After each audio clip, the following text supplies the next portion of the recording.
اعوذ باللہ من الشیطان الرجیم بسم اللہ الرحمن الرحیم جماعت 8ویں مضمون اردو موضوع سیتا جی کی آہوازاری۔ بچوں ہمارا سبق نمبر 7واں ہے یہ، اور یہ فرسٹ ٹرم میں آتا ہے، میقات اول ہے۔ میں ہوں آپ کی گوہر میم۔ چلیے بچوں، آج ہم اس نظم کے باقی ماندہ سوالات کریں گے، باقی مشق کریں گے۔ چلیے شروع کرتے ہیں۔ دیکھیے جو اوپر والے سوالات ہے، یہ 1 2 3 4 5 سوالات ہیں، یہ تو ہم نے کل کیے۔ آج ہمیں سوال نمبر 3 کرنا ہے، غور کیجیے۔ مطلب یہ تو سوال نہیں ہے، یہ تو صرف آپ کو سمجھانے کے لیے ہے۔ یہاں پہ لکھا ہے پہلا والا ہے، نازک ہے میرا شیشے دل ٹوٹ جائے گا۔ کا مطلب ہے کہ میرا دل شیشے کی طرح نازک ہے، ٹھیک ہے۔ یہ اس کا مطلب خلاصہ کچھ یوں ہے کہ جب سیتا جی مطلب رام چندر جی کے سامنے ہاتھ جوڑ کے گڑ گڑاتی ہے اور کہتے ہیں کہ اگر آپ مجھے اپنے ساتھ نہیں لے جائیں گے تو میں مر جاؤں گی، کیونکہ میں شیشے کی طرح نازک ہوں، کیونکہ میرا دل شیشے کی طرح نازک ہے۔ اگر اس کو معمولی سی بھی ٹھوکر لگ جائے گی، مطلب یہ ٹوٹ جائے گا، میرا یہ دل یہ ٹوٹ جائے گا، کیونکہ یہ شیشے کی طرح نازک ہے۔ جس طرح سے ایک کانچ ہوتا ہے، اگر اس کو معمولی سی ٹھوکر لگے گی، مطلب ٹکر آئے گی تو وہ ٹوٹ کر چورا چورا ہو جاتا ہے۔ تو اسی طرح سے اگر آپ کا اور میرا ساتھ چھوٹ گیا ہے تو میں شیشے کی طرح ٹوٹ کے بکھر جاؤں گی، یعنی میں زندہ نہیں رہوں گی۔ اب دوسرا والا دیکھیں گے۔ دوسرا والا ہے، پہلو میں بن کے صبر و شکیب جگر رہی۔ کا مطلب ہے کہ میں صبر و شکیب جگر کی طرح پہلو میں رہی۔ دیکھیے یہاں پہ یہ کلیئر نہیں ہے، اس نے یہ کلیئر نہیں لکھا، اس نے یہ الٹا پہلے لکھا صبر و شکیب جگر کی طرح پہلو میں رہی، اور سوال میں پوچھتا ہے پہلو میں بن کے صبر و شکیب۔ بچوں اس کا مطلب کچھ ایسے ہے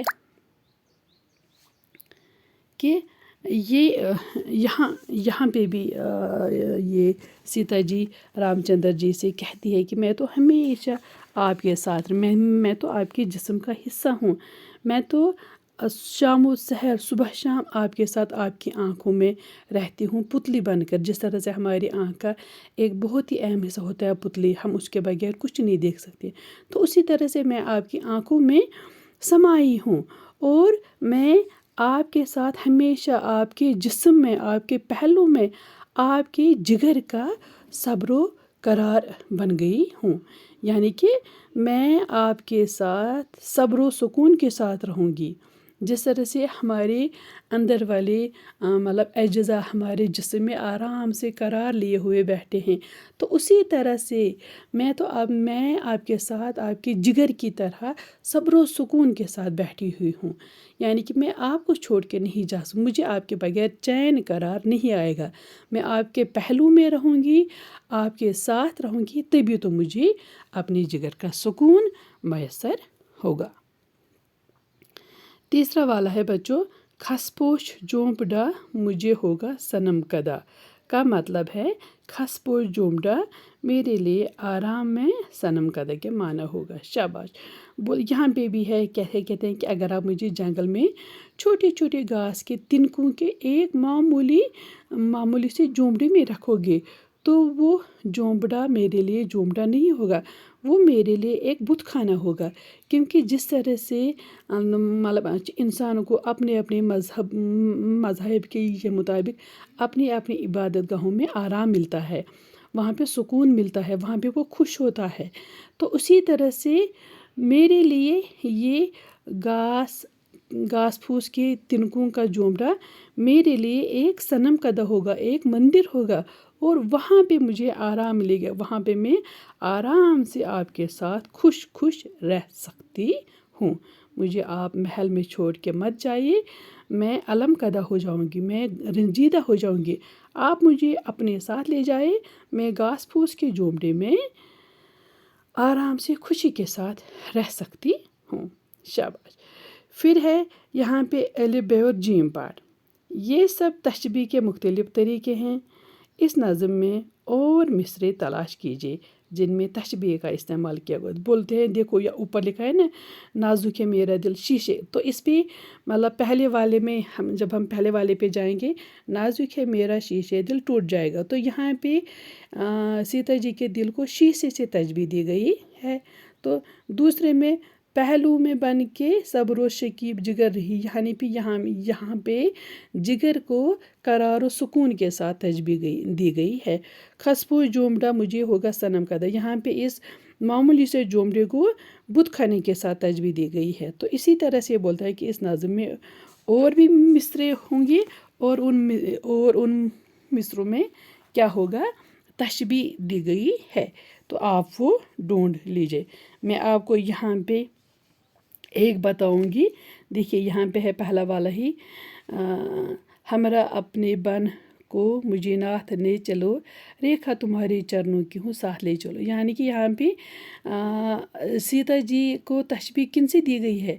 رام چندر جی کے چرنوں سے، یعنی کہ اس نے کہا کہ میں تو آپ کے چرنوں کی ریکھا ہوں، میں تو آپ کے پیروں کی وہ لکیر ہوں، نشان ہوں، قدموں کا نشان ہوں، تو یہ والا ہے۔ اور پھر ہے دوسرا والا تو اس نے کہا پتلی کی طرح آنکھوں میں، ہے نا، ہاں یہ بھی ہے پتلی کی طرح آنکھوں میں شام و سحر رہی کہ یعنی کہ میں آپ کی آنکھوں میں آپ کی پتلی بن کے رہ گئی ہوں، شاباش۔ تو اسی طرح سے آپ بھی، ہاں یہاں پہ اور ہے ایک، یوں ہر تمہارے ساتھ پھروں گی میں بن میں خوش، بورا کلی کلی پہ ہو جیسے چمن میں، یہاں پہ سیتا جی نے اس کو کہا کہ جس طرح سے بورا کلی کلی سے کلی یعنی کہ پھولوں کی کلیوں کے ارد گرد چکر کاٹ کر خوش ہوتا ہے، آپ بھی تو میرے لیے وہی ایک بھنورے ہو، وہی ایک پھولوں کی کلی ہو جس کو دیکھ کے میں خوش رہ سکتی ہوں۔ تو بچوں ہوا یہ والا۔ پھر ہے بے پارٹ اس کا، نظم میں جدائی کے لیے کون سے الفاظ استعمال ہوئے ہیں یہ بھی آپ ڈھونڈ لیں گے، تو آپ کی اس کے لیے میں بتاؤں گی کہ نظم میں انہوں نے لکھا ہے کہ پہلا ہی ہے نا یہاں پہ ہجر میں، ٹھہرے میں آپ کو یہ بتاؤں گی، ہجر میں جہاں پہ وہ ہجر آتا ہے، یہاں پہ راتیں نہ کٹ سکیں گی اکیلے فراق کی، ہے نا، تو فراق مینز فراق کا مطلب ہے جدائی، ہاں۔ پھر یہاں پہ اور ایک شاعر ہے، صدمے تمہارے ہجر کے کیوں کر اٹھاؤں گی، ہے نا، تو ہجر بھی، تو یہاں پہ نظم میں دو الفاظ استعمال ہوئے ہیں جن کے سیم معنی ہیں، ایک ہے ہجر اور ایک ہے فراق۔ پھر اور ایک سوال ہے کہ رام چندر جی کے بارے میں مزید معلومات کیجیے اور اپنے الفاظ میں لکھیے۔ بچوں یہاں پہ میں آپ کو اس کو تھوڑا بتاؤں گی، لیکن آپ کو پھر یہ خود لکھنا ہے، ٹھیک ہے؟ اور وہ والا پارٹ بھی، یہ سب تشبیہ کے طریقے مختلف، یہ سب تشبیہ کے مختلف طریقے، یہ بھی آپ خود کر کے لائیں گے، اور جیم پارٹ بھی آپ خود کر کے لائیں گے۔ میں یہاں پہ آپ کو تھوڑا سا اس کے بارے میں بتاؤں گی۔ جو یہ رام چندر جی ہیں نا، یہ راجا دشرت کے بیٹے تھے، جو ایودھیا کے راجا تھے، تو ان کی 3 بھی رانیاں تھیں، یعنی کہ انہوں نے 3 شادی کی تھی۔ سب سے بڑی رانی کا نام تھا کوشلیہ، تو رام چندر جی انہی کے کوشلیہ کے ہی بیٹے ہیں، یعنی کہ ان کی اصلی ماں مطلب کوشلیہ ہے۔ اور رام چندر جی سارے بھائیوں میں سے بڑے بھائی تھے، تو اس لیے وہاں پہ وقت کا رواج یہ ہوتا تھا کہ جب مطلب بادشاہ مر جاتا تھا تو پھر راج پاٹ کے حقدار بھی راجا کے ہی بیٹے ہوتے تھے، لیکن وہاں پہ بڑا بیٹا زیادہ ہوتا تھا، ٹھیک ہے؟ زیادہ بیٹا پھر بڑا بیٹا اپنے باپ کے بعد پھر بادشاہ بنتا تھا۔ لیکن جو راجا کی اور ایک بیٹی تھی کیکی، وہ نہیں چاہتی تھی کہ رام چندر جی بادشاہ بنے، تو انہوں نے کہتے ہیں کہ ان کا اپنا بیٹا تھا بھرت، وہ اسی کو راجا بنانا چاہتے تھے۔ ایک بار اس کیکی نے راجا دشرت کی جان بچائی تھی، تو پھر اس وقت راجا بہت خوش ہوا تھا اور اس کو کہا تھا کہ مانگو، کیا مانگنا ہے میں آپ کو وہ دے دوں گا کیونکہ آپ نے میری جان بچائی۔ تو اس ٹائم رانی نے کہا نہیں، میں اس ٹائم نہیں مانگوں گی، اس وقت نہیں مانوں گی، جب مجھے ضرورت پڑے گی تو اس وقت آپ مجھے دے دینا۔ اب راجا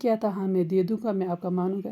تو اب اس وقت اس چھوٹی رانی نے کہا کہ آپ میرے بیٹے کو بادشاہ بنا لیجیے اور رام چندر جی کو آپ جنگل بنواس بھیج دیجیے 14 سال کے لیے. چونکہ اب راجے نے زبان دی تھی، وعدہ کیا تھا، تو وہ مجبور تھا یہ ماننے کے لیے. لیکن آپ وہاں پہ دیکھیے مطلب بڑی رانی نے کتنا صبر کیا اور رام چندر جی نے کتنی مطلب کس طریقے سے اپنے باپ کا حکم مانا اور بنواس جانے کے لیے تیار ہو گیا. تو یہ مطلب پھر وہ 14 سال بنواس میں رہا اور اس نے اپنے ساتھ اپنی بیوی کو بھی لیا. تو پھر وہ اب 14 سال کے بعد بنواس سے واپس آیا. تو بچوں یہ تھا تھوڑا سا رام چندر جی کے متعلق. آپ اس سے بھی زیادہ لکھ سکتے ہیں اور لکھنے کی کوشش کرنا. ٹھیک ہے، تو آج کا ٹاپک اتنا ہی ہے. اجازت دیجیے، اللہ حافظ.